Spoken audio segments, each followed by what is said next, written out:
As today we walk and run as we call attention in our city of New Orleans of the importance of recovery from substance abuse.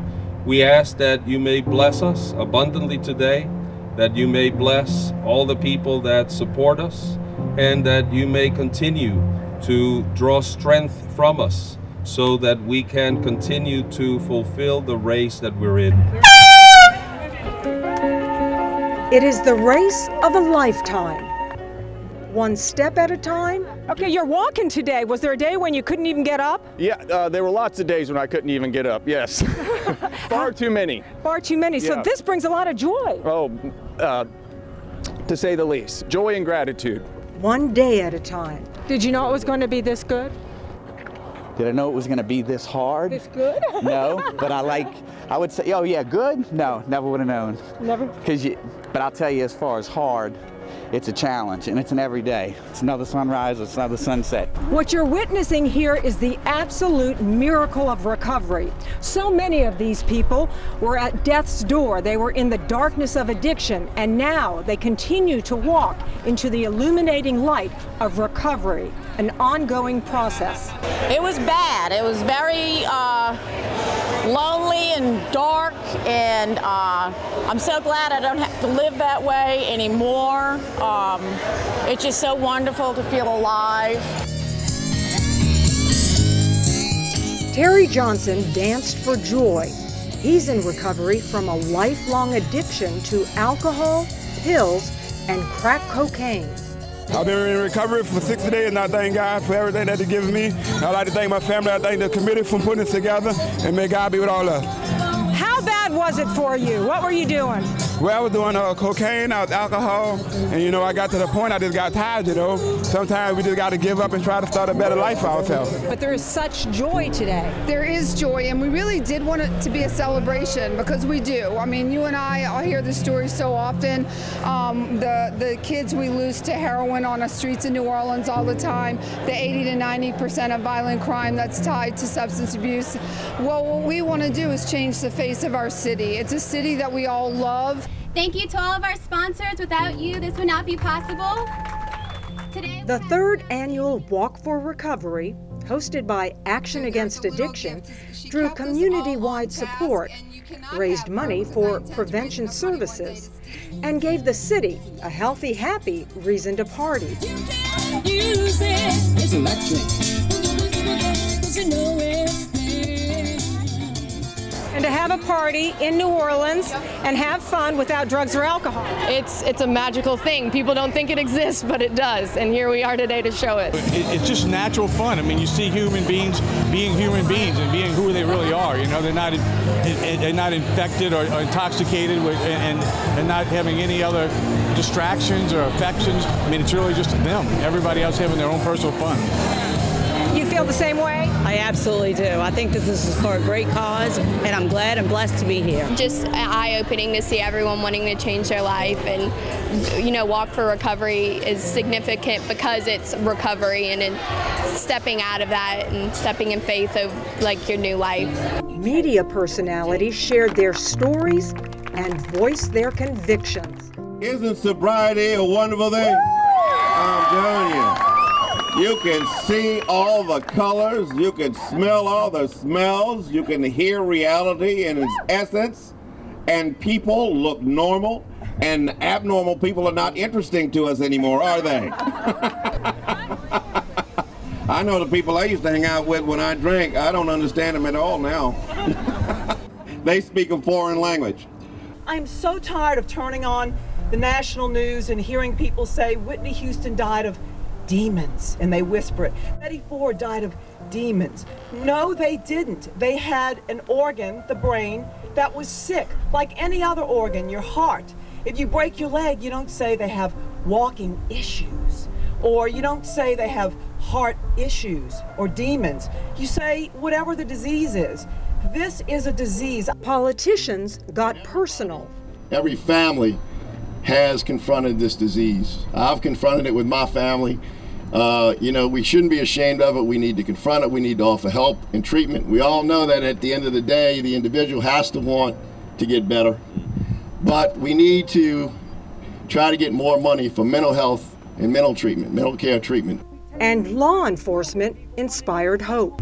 And I say without any question, without any doubt, we solved the drug problem in the city of New Orleans, and we solved the crime problem with regard to Orleans Parish. We have to recognize this as a sickness, as an illness. And I think that certainly what we try to do in our office is, since many of the people who come into our criminal justice system come in as nonviolent first offenders, and they have narcotics violations as a charge, possession of illegal narcotics, we certainly try to divert them. We try to give them an opportunity to help themselves. So while they're in recovery and they're trying to work on their recovery, they're trying to get jobs, they're trying to get housing, they're trying to go to school, they realize all these problems they have because now they have a felony conviction. By building our diversion program, we allow them not to have that conviction, to not have that stigma, to allow them to do those things that they want to do to move forward in their life. The September Walk joined SAMHSA's National Recovery Month activities. People learned that the abuse of alcohol and drugs can rewire the brain, causing the brain disease of addiction. Teens who smoke marijuana frequently may lose 8 IQ points. And overdose deaths are the #1 cause of accidental death in the United States. What is the #1 drug or the driving drugs that are sending people into your chairs, into counseling and help? Unfortunately, Mary Lou, right now it's heroin, and the population and the demographic has gotten lower and younger and middle class, so it's not even what it used to be. It's not an under-the-bridge drug anymore. It's out in the schools. Snorted, shot up? Yes, ma'am. And the appalling thing is that some of these kids are starting to shoot up at 17 and 18 years old. So they're not even going through the gateway drugs, you know, the marijuana and all. They're going straight to heroin or pain pills, and once they get over the high from the pain pills, they go directly to heroin. For you and you alone have kept me from my grave. For this I am yours. Karen Morey's son overdosed last year. It is so extremely hard, Mary Lou. I have chosen to try and do everything that I can to help others, to help other young people to save their lives, and also to support the families. And so often the families and the mothers get so weary trying to save the children, and my message to them is, you know, don't give up the fight, because when you give up the fight, it's over and you've lost them. Cunning, baffling, and powerful, there is an intergenerational epidemic of addiction because addicted moms are giving birth to addicted babies. It's the power of addiction, is that even though they're pregnant and have an addictive disorder, they're really no different than the common addict, that they're really resistant to treatment also. The disease of addiction, the brain disease of addiction, is a preventable disease. That's something we believe in and we want people to know. It is so preventable, and we need to educate the population, the populace, about that, because they don't understand it as a preventable disease. You know, we talk about the prevention of all other diseases, and this disease is preventable if we can stop youth from using substances like alcohol early on, if we can give youth really good information, if we can teach parents the science of the brain disease of addiction, I think we can make a difference. It is a preventable disease. It's like any other, it's like diabetes, or type 2 diabetes, I should say. If you were never exposed to this bad diet, lack of exercise, these sorts of things, which puts you into high risk for diabetes, then you would never get it. And so if you aren't exposed, you could have genes that would make you susceptible to alcoholism, but if you prevented yourself from ever being exposed to constant, high volume, high intake, you would never get it. And so prevention is, it's the pound of prevention, is worth the ton of the cure. The penny, you can value it any way you want. It's huge.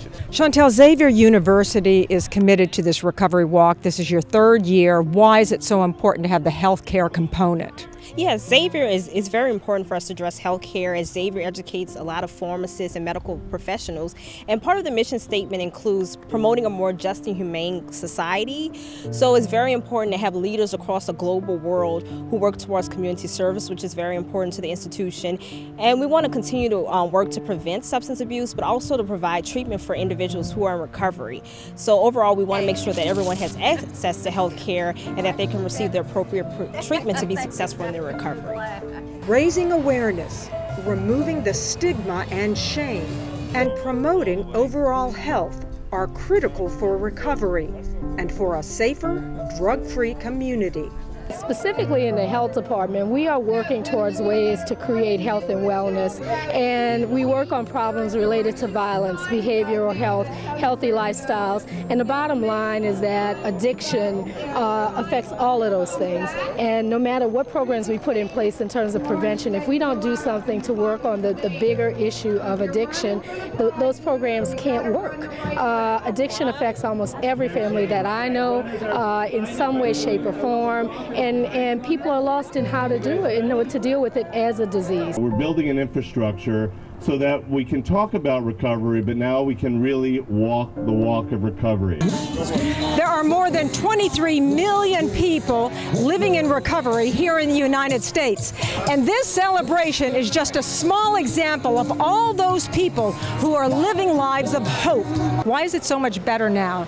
For somebody who's listening like, no, I like the high. Well, you know, and it's funny, my first year in sobriety, even maybe first couple months, you know, I thought that I needed pain pills, drugs, anything to get through a day, to get up, to go to work, to go to school, and it's such not the truth. You know, those things held me back from living my life, and I was very fortunate to get sober a month before my first child was born, and I've been able to give to my kids what I wasn't given. My father wasn't around in my life, and due to this disease, you know, so I was able to, and I have been able to be a father to my children, and be a good husband, and a good employer, employee. You know, so it's done things for my life that I can't even imagine. You know, I actually feel blessed. I have a program by which to live my life, where if I'm struggling or can't find an answer, I know where to look for those answers. He's been 10 years sober, and I know that at the time, I remember sitting in the meeting and some other guy was talking about being sober, and I thought,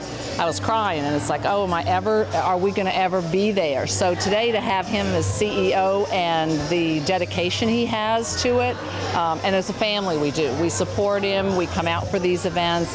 It meant more to me than when he graduated from college. Optimistic resiliency is fueling the recovery movement in New Orleans.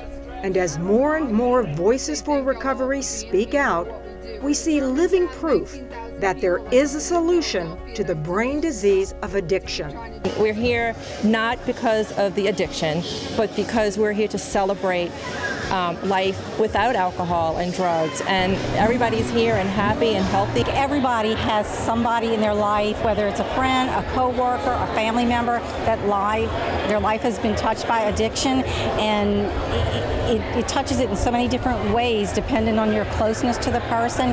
And if everybody is aware of it and how to prevent it and how to treat it, that we can make small steps with everybody in your life to try to overcome this horrible brain disease. We're part of this huge team fighting addiction. It's not just us, and it's not just our little stories, but we're affecting and working as an entire community against addiction. And there is hope, healing hope. Absolutely, and it's so rewarding. Like you said, I've been in this a long time, but it's so exciting for me to see so many young people now that, you know, like Joyce, and just taking on the banner, and Terry and you keeping it going, you know, and so it's going to change. We're going to change our city and our state. Rewired. There is life after recovery, and you are bigger than that, and there's a lot more than to you than your addiction. You don't see it right now, but with treatment, with support, you'll see who you can be after that, and who you really are outside of that stronghold. Restored. I don't know where I'd be today without it, without recovery in my life. Real life. So it's never too late to get into recovery. Well, it's never too late. I don't care if it's 8 to 80. If the addiction is there and you know, and you can help yourself, that's the best thing you can do. This is Mary Lou McCall. Yeah!